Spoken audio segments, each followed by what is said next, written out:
নমস্কার, আমি গোবিন্দ দেব গোস্বামী অ্যাস্ট্রোলজিতে সবাইকে স্বাগত জানাই। আজকের আলোচনার বিষয়বস্তু ধনু রাশির জাতক জাতিকাদের নিয়ে। কালপুরুষ চক্রের নবম ঘর ধনু, যেখানে আমি 1 লিখে রেখেছি, তো তার অধিপতি বৃহস্পতি, তিনি ষষ্ঠে বসে গেছেন। দ্বিতীয় শুক্রদেব বসে আছেন, তার অধিপতি শনি তৃতীয় কুম্ভে বসে আছেন, শুক্রদেব মকরে।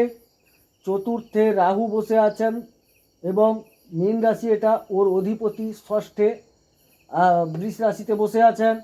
পঞ্চম স্থল মেষ রাশির অধিপতি মঙ্গল, তিনি অষ্টমে নিচস্থ কর্কটে চলে এসছেন।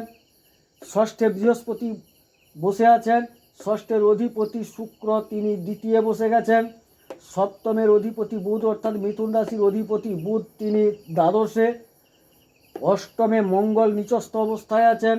নবমে সিংহ রাশির ঘর অধিপতি রবি, তিনি 15ই ডিসেম্বর পর্যন্ত থাকছেন দ্বাদশে, তারপর তিনি যাচ্ছেন রাশিতে। দশমের অধিপতি বুধ পুরো মাস দ্বাদশেই থাকছেন বৃশ্চিকে। উপার্জন অধিপতি শুক্রদেব, তুলা রাশির অধিপতি শুক্রদেব, তিনি সঞ্চয়ের জায়গায় দ্বিতীয়। দ্বাদশে বুধ বসে আছেন 15 তারিখ পর্যন্ত, রবি ওখানে থাকছেন এবং তার অধিপতি মঙ্গল, তিনি অষ্টমে নিচস্থ অবস্থায় থাকছেন। এটা ছিল ধনু রাশি সাপেক্ষে ডিসেম্বর মাসে গ্রহাবস্থানের একটা আলোচনা। তো যাই হোক, এবারে মূল আলোচনায় প্রবেশ করি। আলোচনার প্রথমেই বলে রাখি, আমরা ধনুরাশির শরীর স্বাস্থ্য, সঞ্চয়, ব্যাংক ব্যালেন্স, প্রেম, শিক্ষা, সন্তান, বিবাহ, দাম্পত্য, ব্যবসা, কর্মস্থল, উপার্জন, কর্মক্ষেত্রের পরিস্থিতি, ব্যয় ইত্যাদি সব কিছু নিয়েই আলোচনা করব। কিন্তু আপনি যদি ধনু রাশির জাতক জাতিকা হয়ে থাকেন, ভিডিওকে না স্কিপ করে আপনাকে কিন্তু পুরো ভিডিওটা দেখতে হবে। হ্যাঁ, আমি জানি যে আপনার একটা সমস্যায় আছেন, থাকছেও সমস্যা। সেই সমস্যা নিরসিত হচ্ছে কি না, বা কোন কোন জায়গায় আপনি ডেভেলপ করতে পারবেন, কোন কোন জায়গাটা আপনার খারাপ, ভিডিওটা পুরো না দেখলে কিন্তু আপনি বুঝতে পারবেন না। তাই বলছি, ভিডিওটা পুরো দেখুন এবং ফোকাসটা আপনি বোর্ডের দিকে রাখুন, দিলে আপনার সম্বন্ধে আপনি পুরোটাই বুঝে যাবেন এবং বোঝার পর আপনি মনে মনে প্রস্তুত হতে পারবেন যে আমার কি করা উচিত, কি করা উচিত নয়। যাই হোক, আলোচনায় প্রবেশ করছি। 1 নম্বর ঘর লিখে রেখেছি 1। এখান থেকে আমরা তনুস্থান, শরীর, রোগ ইত্যাদি বিবেচনা করা হচ্ছে। এখানে কিন্তু বৃহস্পতি হচ্ছেন এর অধিপতি, তিনি ষষ্ঠে রিপু, ঋণ, রোগ, শত্রু যেখানে বিবেচনা করা হয় সেই জায়গায় বসে গেছেন। সুতরাং ইমিউনিটির অভাব ঘটবেই, যার ফলে বিভিন্ন রোগ আক্রমণ হতে পারে। মেদজনিত রোগ, স্টোমাকজনিত সমস্যা, বদহজম ইত্যাদি হওয়ার সম্ভাবনা প্রবল। একটু সাবধান হতে হবে আপনাকে, চিকিৎসা গ্রহণ করতে হবে। দ্বিতীয় ঘর সঞ্চয়, ব্যাংক ব্যালেন্স, টাকা পয়সা, যেটা আমরা প্রত্যেকেই চাই কম বেশি করে, যে আমার কিছু টাকা পয়সা হোক, সঞ্চয় বাড়ুক ইত্যাদি। সেখানে শুক্রদেব বসে আছেন, তিনি কিন্তু একাদশের অধিপতি, ষষ্ঠের এবং একাদশের অধিপতি হয়ে দ্বিতীয় বসে গেছেন। সঞ্চয় যোগ ভালো, কারণ তৃতীয় শনি মার্গীয় অবস্থায় ভালো ফল দিচ্ছেন, যা বর্তমান তার অবস্থা। সুতরাং নতুন কিছু যোগাযোগের মাধ্যমে আপনার উপার্জন কিন্তু বৃদ্ধি পাবে এবং সঞ্চয় যোগও দেখা যাচ্ছে। অবশ্যই কিছু বেশ সঞ্চয় হবে, এক্ষেত্রে আপনি কিন্তু নিশ্চিত থাকুন। যোগাযোগ ভালো থাকবে, ভাইদের সাথে সম্পর্কও ভালো থাকছে, কারণ শনিদেব মার্গী হয়ে যে নক্ষত্রে অবস্থান করছেন ভালো ফল তিনি দিচ্ছেন। সুতরাং ভালো ফল বর্তমান ডিসেম্বর মাসে আপনারা পাবেন। সুতরাং ভাইদের সাথে সম্পর্ক ভালো থাকবে, যোগাযোগ উন্নত হবে, পরাক্রমতাও বজায় থাকবে আপনাদের ক্ষেত্রে, এটুকু বলা যায়। চতুর্থে রাহু, চতুর্থাধিপতি ষষ্ঠে, গৃহসুখ থেকে বঞ্চিত হওয়ার সম্ভাবনা প্রবল। যানবাহন ক্রয় করার কোনো যোগ দেখা যাচ্ছে না, যদি কেনেন ভালো করে বুঝে শুনে কিনুন। মায়ের শরীর কিন্তু ভালো যাওয়ার সম্ভাবনা নেই, ভুলভাল চিকিৎসা হতে পারে, হঠকারী সিদ্ধান্ত নিয়ে ভুল জায়গায় পৌঁছে যেতে পারেন, ভুল কাজ করতে পারেন, যার ফলে পারিবারিক সম্পর্ক বিঘ্নিত হওয়ার সম্ভাবনা দেখা যাচ্ছে। সুতরাং অনেক কিছু ভুলভাল ঘটতে পারে, যার ফলে আপনার সুখ, যানবাহন, গৃহ, এই যে জায়গাগুলো, মায়ের চিকিৎসা, মায়ের স্বাস্থ্য খুব একটা ভালো দেখাচ্ছে না। সুতরাং মায়ের চিকিৎসা ঠিকঠাকভাবে করার চেষ্টা করুন। বাড়িতে সুখ শান্তি বজায় রাখার জন্য আমি উপায় বলে দেব, পরে করবেন ওগুলো। আপাতত কিছুটা হলেও উপকৃত হবেন। পঞ্চম, মেষ রাশির জায়গা অধিপতি মঙ্গল, তিনি অষ্টমে। পঞ্চম স্থল থেকে প্রেম, শিক্ষা, সন্তান বিবেচনা করা হয়।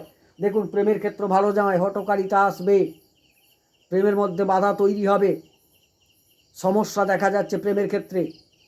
যারা প্রেম করছেন তাদের বলছি যে আপনিও দেখবেন আপনার অধিপতি, অর্থাৎ ধনুর অধিপতি ষষ্ঠে, আর পঞ্চম বলতে আপনার পার্টনার তার অধিপতি কিন্তু অষ্টমে। উভয়ের ক্ষেত্রে সমস্যা। শুধু যে আপনার পার্টনার আপনাকে কোনো ভুল পথে পরিচালিত করছে বা খারাপ কথা বলছে বা খারাপ কিছু করছে তা নয়, আপনার দিক থেকেও ঘটার সম্ভাবনা আছে। সচেতন থাকতে হবে আপনাকে। আপনি আচরি ধর্ম অপরে শেখায়। আপনি আগে ঠিক থাকুন, তারপর তো আপনি পার্টনারকে বলবেন তুমি খারাপ। কিছু করার দরকার নেই, একটু সংযত থাকুন, উপায় বলে দেব। শিক্ষাক্ষেত্রেও দেখা যাচ্ছে ছাত্রছাত্রীদের মনোনিবেশের ক্ষেত্রে ঘাটতি হবে, মন কিন্তু পড়াশোনায় বসতে চাইবে না, ভুলভাল সিদ্ধান্ত নিয়ে নিতে পারে। শিক্ষার্থীদের দিকে নজর রাখতে হবে। আপনি যদি নিজে শিক্ষার্থী হন, আপনাকে উপলব্ধি করতে হবে যে ডিসেম্বর মাস আমাকে ঠিক থাকতে হবে, পড়াশোনায় মনোনিবেশ করতে হবে, এটাই আমার কাজ। ছাত্রানাং অধ্যয়নাং তপঃ, আমি ছাত্র, আমার অধ্যয়ন হচ্ছে আমার কাজ, আমাকে সেই দিকে ফোকাস রাখতে হবে। সন্তান ক্ষেত্রেও ভালো নয়। যারা সন্তান নিতে চাইছেন তাদের বলবো চিকিৎসকের পরামর্শ নেন। যেসব শিক্ষার্থীরা ড্রাইভিং করেন, বাইক চালিয়ে যান, তাদের বলবো একটু সাবধান থাকবেন। ডিসেম্বর মাস মঙ্গল নিচস্থ অবস্থায় আছেন, সাবধান থাকুন। ষষ্ঠে বৃহস্পতি বসে আছেন, ষষ্ঠের অধিপতি দ্বিতীয়। অধিপতি কিন্তু খুব একটা খারাপ ফল দেবেন না, কিন্তু ষষ্ঠে বৃহস্পতি বসে থাকার সুবাদে গুরুজনদের সাথে বনিবনার অভাব ঘটতে পারে। গুরুজনদের সম্মান দেওয়ার চেষ্টা করুন। অসম্মান যোগ দৃষ্ট হয়, সেখান থেকে আপনাকে বিরত থাকতে হবে। এমন কিছু কাজ করবেন না যেখান থেকে আপনি অসম্মানিত হতে পারেন। নিজেকে সংযত রাখুন, তাইলে কিন্তু ভালো থাকবেন। সপ্তম স্থানে অধিপতি বুধ, তিনি দ্বাদশে বসে গেছেন। সপ্তম এবং দশমের অধিপতি দ্বাদশে। সপ্তম স্থান বিবাহ ক্ষেত্র, দাম্পত্য ক্ষেত্র, ব্যবসা। ব্যবসায়ীদের খুব একটা ভালো যাবে না, কারণ যদিও ব্যবসাধিপতি বুধ কালপুরুষ চক্রের বলা হয়, এখানকার অধিপতি বুধ তিনি দ্বাদশে ব্যয়স্থলে, এবং তার অধিপতি আবার অষ্টমে নিচস্থ। ব্যবসায়ীরা খুব খুব খুব খুব সাবধান, মাল ড্যামেজ হয়ে যেতে পারে, ব্যবসায় লস হওয়ার সম্ভাবনা দেখাচ্ছে, খুব সাবধান। কন্ট্রাক্ট ফেল হয়ে যাওয়ার সম্ভাবনা। যারা নতুন কিছু এগ্রিমেন্ট করছেন ব্যবসায়িক ক্ষেত্রে, দেখে শুনে বুঝে করুন। 7 বার ভাবুন, একবার করুন। পরিচ্ছন্ন কথা বলছি আপনাদের, আপনার ভালোর জন্য। আমার কথাগুলো শুনতে খারাপ লাগবে যারা ধনুরাশির জাতক জাতিকা আছেন, ভালোটা আর বলছেন কোথায়? হ্যাঁ, ভালো আছে নিশ্চিত, সবগুলো খারাপ নয়, ভালো কিছু আছে, অপেক্ষা করুন। অষ্টমে মঙ্গল নিচস্থ অবস্থায় আছেন, কি দেখাচ্ছে? ছোটোখাটো অ্যাক্সিডেন্টাল যোগ, পরিবর্তনের ক্ষেত্রে, কিছু পরিবর্তনের ক্ষেত্রে সমস্যা, যেগুলো বললাম যে আপনি একটা নতুন কিছু পরিকল্পনা করেছেন, সেখানে সমস্যা দেখা দেবে। যারা ভূমি কিনতে চাইছেন, অর্থাৎ জমি জমা কিনতে চাইছেন, সাবধান, একটু অপেক্ষা করে যান। রক্তপাত অপারেশন যোগ দৃষ্ট হয়, সাবধান থাকুন। ড্রাইভিং করছেন সাবধানে করুন, তাতে ভালো। নবম স্থল ভাগ্যস্থল অধিপতি হচ্ছেন রবি, তিনি কিন্তু দ্বাদশে 15 তারিখ পর্যন্ত তারপরে রাশিতে যাচ্ছেন, অর্থাৎ 15 তারিখ পর্যন্ত ভাগ্যের সহায়তা খুব একটা ভালো পাবেন না। 15 তারিখের পর ডিসেম্বরের 15-র পর যখন তিনি যাবেন রাশিতে অর্থাৎ ধনুতে, তখন কিঞ্চিত ভালো ফল পাবেন। অর্থাৎ যারা সরকারি কর্মচারী আছেন, সরকার থেকে আপনি কোনো ইনসেন্টিভ পেতে পারেন, কোনো পুরস্কার পেতে পারেন, কোনো সম্মানিত হওয়ার যোগ দেখা যাচ্ছে 15 তারিখের পর। তার আগে কিন্তু আবার এটা খারাপ দেখাচ্ছে, ব্যয়যোগ, অসম্মান যোগ দেখাচ্ছে কাজের ক্ষেত্রে, সেখানে সাবধান থাকুন। কারণ দশমের অধিপতি বুধ ব্যয় স্থলে,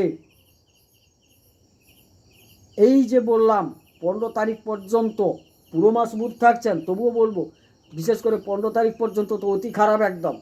এমনকি কাজটা চলে যেতে পারে, বেতন হ্রাস হতে পারে, কাজে অবনতি হতে পারে, প্রমোশনের জায়গায় ডিমোশন হওয়ার সম্ভাবনা। সাবধান থাকুন, সাবধান থাকতে হবে আপনাকে।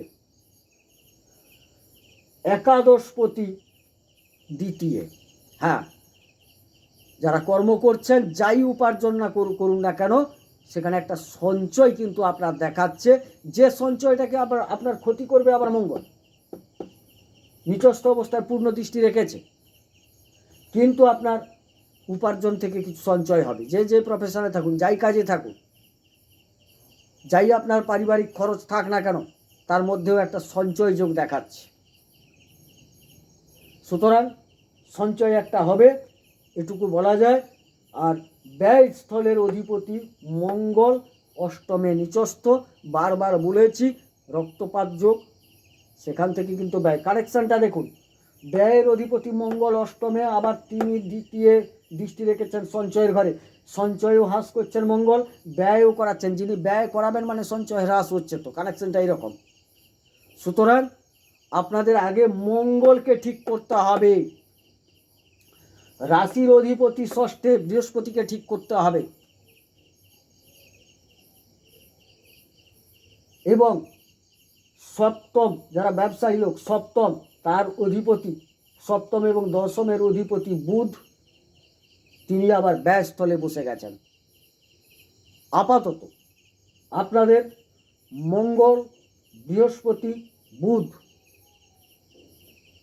এবং 15 তারিখ পর্যন্ত রবি, এদের সমাধান করার প্রয়োজন। তো গোচর ভিত্তিক 1 মাস পরে তো আবার কিছু কিছু চেঞ্জ বা কিছু কিছু পরিবর্তন মেবি হতে পারে, যদিও বেশ বড় বড় গ্রহগুলো বসে আছেন, যারা দীর্ঘদিন একটা রাশিতে থাকেন তারা কিন্তু খুব একটা পরিবর্তন করছেন না। তথাপি বলি, এদের সমাধান করতে হলে কি করবেন? আপনাকে লক্ষ লক্ষ টাকা খরচ করে কোনো স্টোন পাথর ইত্যাদি করার দরকার নেই, কিচ্ছু করার দরকার নেই। আপনি তো মজার মানুষ, বলে কিচ্ছু করার দরকার নেই, আমি বলবো না কিচ্ছু করার দরকার নেই। কারণ এরা এই যে গোচর তো ডিসেম্বর মাস, জানুয়ারি মাসে কিছু পরিবর্তন আসবে, ফেব্রুয়ারিতে আবার কিছু পরিবর্তন আসবে, তাহলে কি আপনি ঘন ঘন রত্নগুলো চেঞ্জ করবেন? না। আপনাকে বলি, আমারই চ্যানেলে দেওয়া আছে মঙ্গলের স্তোত্র, মঙ্গলের কবচ, বৃহস্পতির স্তোত্র, বৃহস্পতির কবচ, বুধের স্তোত্র, বুধের কবচ, রবির স্তোত্র, রবির কবচ। নিয়মিত 2 বার শ্রবণ করুন, নিয়মিত 2 বার শ্রবণ করুন, তাতে অনেক উপকৃত হবেন, আপনি অনেক উপকৃত হবেন। আপনার যে যোগ দেখা যাচ্ছে, সেক্ষেত্রে এদেরকে যদি সন্তুষ্ট করতে পারেন, যতটা খারাপ বললাম ততটা খারাপ কিন্তু হবে না। আবার যেটুকু ভালো, যদি খারাপটা না হয় ভালোটাকেই ধরে রাখতে পারলে সেটাই যথেষ্ট। সুতরাং আপনাদের এগুলো করতে হবে। যাই হোক, এটা ছিল ডিসেম্বর মাসের ধনুরাশি সাপেক্ষে একটা গোচর ভিত্তিক আলোচনা, কোনো নির্দিষ্ট জন্মকুণ্ডলী নিয়ে নয়। হ্যাঁ, আপনার জন্মকুণ্ডলী কি বলছে সেটা বিবেচনা করার প্রয়োজন। আপনার জন্মকুণ্ডলীতে যদি গ্রহাবস্থান ভালো থাকে, ঠিকঠাক থাকে, তাহলে অনেকটা বেটার ফল পাবেন। যদি এভারেজ থাকে বা খারাপ অবস্থায় থাকে, তাইলে আরও খারাপ ফল পাবেন। সুতরাং আপনাদের যা যা সমাধানগুলো বললাম এগুলোকে অবলম্বন করা উচিত। যাই হোক, এটা ছিল এক প্রকার ডিসেম্বর মাসের ধনুরাশি সাপেক্ষে আলোচনা। এই ধরনের ঘটতে চলেছে। সুতরাং আপনাদের বলবো, আমার আলোচনা যদি ভালো লাগে এবং যদি মনে হয় যে না হ্যাঁ এটা ঘটেছে ডিসেম্বর মাসে, আপনার ক্ষেত্রে ডিসেম্বরের শেষে, আমাকে কমেন্ট করুন। যাই হোক, সবাই সুস্থ থাকুন, সুন্দর থাকুন, ঈশ্বর সকলের মঙ্গল করুন। মঙ্গল হোক। নমস্কার।